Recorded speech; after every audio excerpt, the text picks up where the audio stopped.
Senator Ron Johnson of Wisconsin. He's a member of the Homeland Security Committee and joins us from Capitol Hill. Senator, thank you so much for joining me this morning. I appreciate it. Hello, Kristen. How are you doing? Doing well. So President Obama is urging Republicans not to play politics with this emergency funding bill. You have expressed opposition to that $3.7 billion. Why not support it, given that you yourself have said that what's happening on the border is a crisis?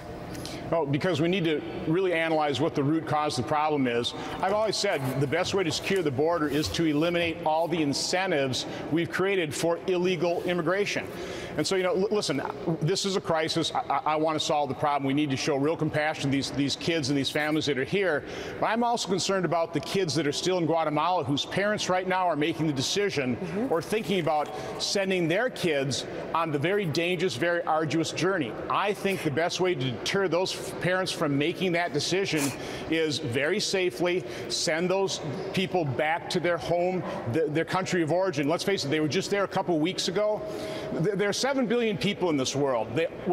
So many of them would like to come to America. It's not possible. So Senator Johnson, I'm really looking at the root cause of the problem, and spending $3,700 million is, making more housing, making it more welcoming for people to come here is not going to solve the problem. It's going to exacerbate the problem. Let me challenge you on that point about addressing the root cause of this, because the emergency funds that the White House is asking for contains $300 million that is going to go to outreach to Central America. As you know, part of the problem is an uptick in violence and poverty in that region. So, again, why not support this measure, which does contain funds to deal with the root of this issue? Do you think spending $300 million is going to alleviate poverty and violence in Central America? It's not. It's symbolic.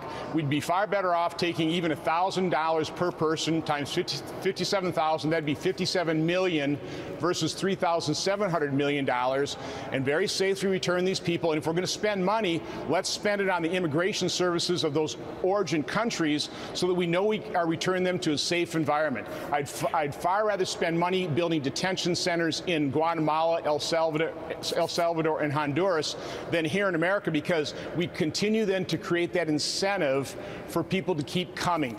More parents are going to make that decision to put their kids on the beast, subject them to murder and rape. We've got to stop the flow. Our goal is to stop the flow.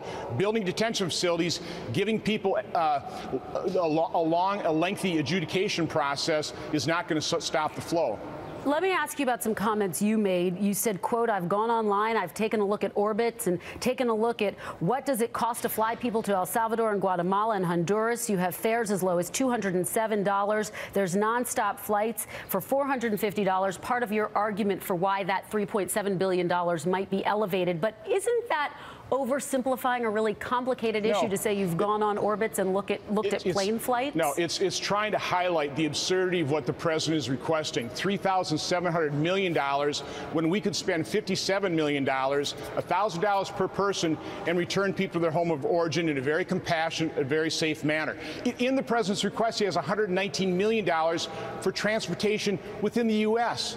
I'm just pointing out how absurd government treats these funding mechanisms. They just throw money at the problem. They're not going to solve the problem. What I'm actually trying to do is take President Obama up in his offer. He's correct. We've got to expedite deportations. We want to help him with that. Senator John Cornyn will probably introduce that bill. Let's fix that problem. Let's stop the incentives. Let's eliminate the incentives for these parents sending their children in this country. And Kristen, another thing that we're not really talking about?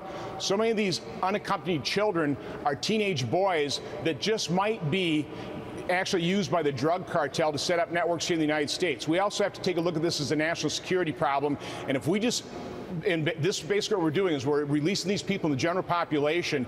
That's a real national security threat as well. So the best solution is returning them. And one quick final thought on the point of returning them. Representative Cuellar going to potentially introduce legislation that would help fast-track deportations by changing that 2008 Bush law. Just to be clear, would you support that? Are you supporting what Representative Cuellar and John Cornyn are talking about introducing? I want to see the specifics, but yeah, we should have expedited procedures. When people come here, they ought to know they're going to get sent right back in a very safe and very compassionate manner, but they're not going to be allowed to stay here. Parents need to understand, don't send your kids on that dangerous journey. They're just going to be coming back to you in a week or two.